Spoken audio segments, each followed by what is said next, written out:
Hello folks. Well, I don't usually get very much done on the bike through the week, and this week has been no exception. I haven't done too much in the evenings, but I have got one or two bits and pieces done through this week, so I shall update you on what I've done. So what I did was I wanted to test, now that I've got the loom in, I wanted to test and see whether the starter motor would actually turn the engine over. So I tried using one of my old bike batteries I had lying around, but it was no good. It didn't have enough power. So what I did was I borrowed a battery from a neighbour. It's actually a car battery, but it did the job. And basically what I did was put the car battery in here. It fitted. It was a tight fit, but it did fit. And I basically wired these wires up, the positive and the negative, to the car battery. Obviously a car battery is 12 volts, same as a bike battery, so it works just as well. So what I did was I ran the starter. Now obviously because there's no fuel system, the engine wasn't going to fire, but what I did was basically put the ignition on and just turned it over on the starter button, and it did turn over. The engine kind of span over quite nicely. It sounded pretty good, you know, just kind of heard the starter going, you know, sort of thing. There's a bit of sound from the exhaust, like that sort of, you know, like a sort of put sound, you know, like you get when you're trying to start an engine and it won't start, which obviously this won't start because there's no fuel system on it. So it's just basically like turning the engine over, but it sounded like I would expect an engine to sound, so I think that's kind of encouraging. It suggests to me that the engine's healthy, that the starter motor works, that the loom works. So basically I think it looks like I should hopefully have the bike running quite soon. So that's that. So that's the kind of electrical side of things. Some other bits and pieces that I've done. I've replaced the chain adjuster. This screw here, this bolt, which is used to adjust the chain blocks. There's like one on each side, and that one adjusts the tension of the chain, and then once you've got the tension of the chain correct, what you do is you adjust the one on this side, and that gets the wheel alignment correct. So say for example on here with my chain adjusted correctly, the block is at the middle bar. There are markings here, you probably can't see them in the video, but all bikes are pretty much the same anyway, they have markings, so you just get the markings the same on each side, and that gets the wheel alignment correct. So what I had to do was, this bolt here was actually, the lock nut was actually seized and the bolt wouldn't adjust. It was stuck kind of like right back, so it's holding the wheel right back, which would mean that the wheel alignment was out. So what I did was took the spindle out, took the nut off obviously, took the spindle out, took this block out, and then took the old bolt out. Not sure what I've done with the old bolt. I think I just chucked it in one of these boxes somewhere. I think it's in there somewhere, but yeah, so basically the lock nut was seized, so I take that out, got rid of it, and basically just found another bolt with the same thickness. I think it's like an I don't know, it's either an M8 or it's an M6 or something like that. Just found another bolt of kind of about the right length, which is about, I don't know, 2.5–3 inches, something like that. Didn't really measure it, but approximately.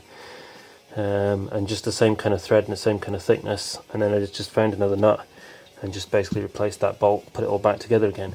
So that is now, and obviously everything's been torqued to put everything to the correct torque now, so that is basically the back wheel in properly, the chain adjusted properly, and the wheel alignment done. I think actually the chain's maybe a wee touch loose. If you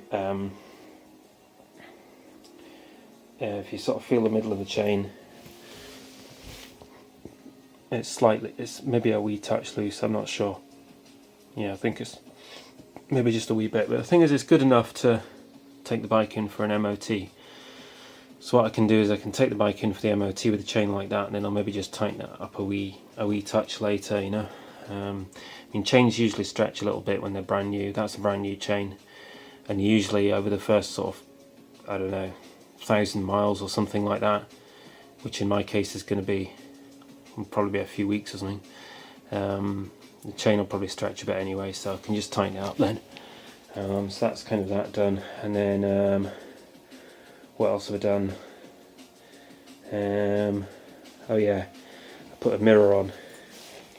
So these I've got a pair of bar end mirrors. Okay, so there's one on, the other one's not on. Yeah, the reason I haven't put the other one on is because I've still got to get a throttle that works, and obviously as I've got to still fit the throttle, there's no point in putting the mirror on because I just have to take it off again to put the throttle on. So fitted one of the mirrors and I think it looks really good. Now these mirrors I didn't actually buy for this bike. I actually bought them for a bike that I had previously, a Honda VTR 1000, which I sold a few months ago. So these mirrors I bought for that, and I never got around to fitting them. So it means I basically had them lying around. They were brand new mirrors when I bought them. I probably bought them about, I don't know, a couple of years ago or something, I can't remember. It's basically just a kind of fairly normal kind of bar end mirror, kind of multi-adjustable. You can kind of adjust it there, get it how you want it, you know. It's difficult to tell without actually being out on the road how effective it will be as a mirror. It's quite a small mirror, but then bar end mirrors are usually quite small, you know. I think it'll probably be good enough. I think it'll probably basically do the job, you know. And it does look nice. I think they look really good. I think like the kind of a gloss black finish, and the levers are also gloss black, so I think they go quite well together. I think they kind of suit the overall look of the bike. So that's kind of where I've got to this week. I just got paid last night, so I've ordered a whole lot of bits for the project. Basically every month when I get paid, if you look at my videos from about a month ago, about the end of September, you'll see that I got a whole lot of bits, like, I don't know, the radiator and carbs and exhaust and all the rest of it. And basically I've done the same thing this month. I've just when I got paid, I've just gone and bought a whole lot of bits that I need. Spent about, I don't know, 300 quid, something like that. Excuse me. So they've all been ordered, all the bits have been ordered off eBay, so they're going to be coming over the next few days.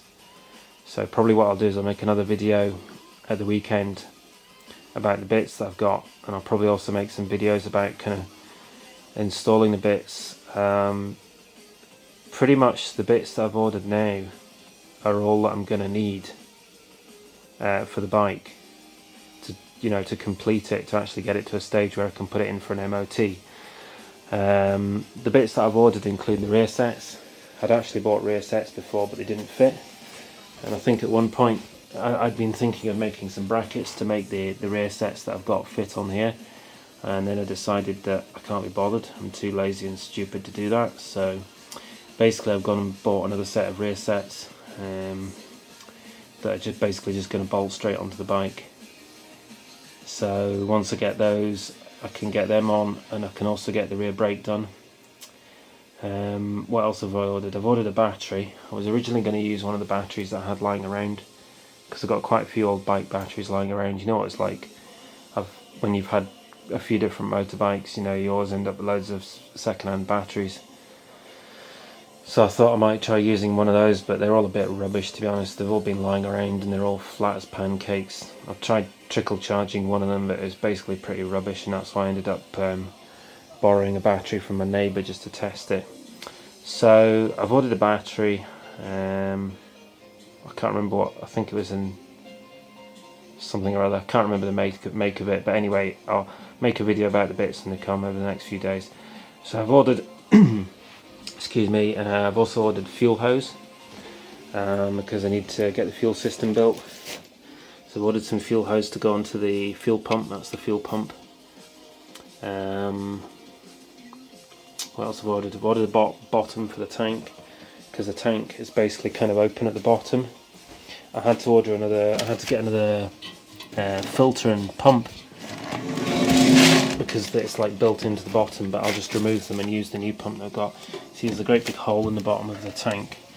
I don't mean a hole obviously like a rust hole, but that kind of hole. It's basically how it works on the CBR 929 is, and again I'll make a video about this, so I'll show you exactly what I'm talking about. But the pump and the filter in the 929, remember the CBR 929, which this tank is from, is a fuel injected bike. Okay, so this is a bit different to the one that I've got, which is carburetted. In the fuel injected bikes, for some reason they put the pump and the fuel filter actually inside the tank.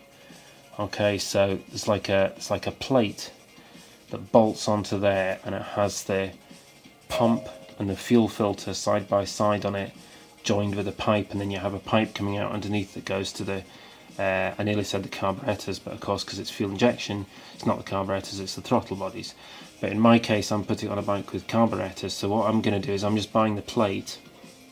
Sorry, I'm buying the plate, including the filter and the fuel pump. I'll remove the filter and the fuel pump, put the plate on, and then, you know, connect it all up with hoses, and hopefully that should work fine.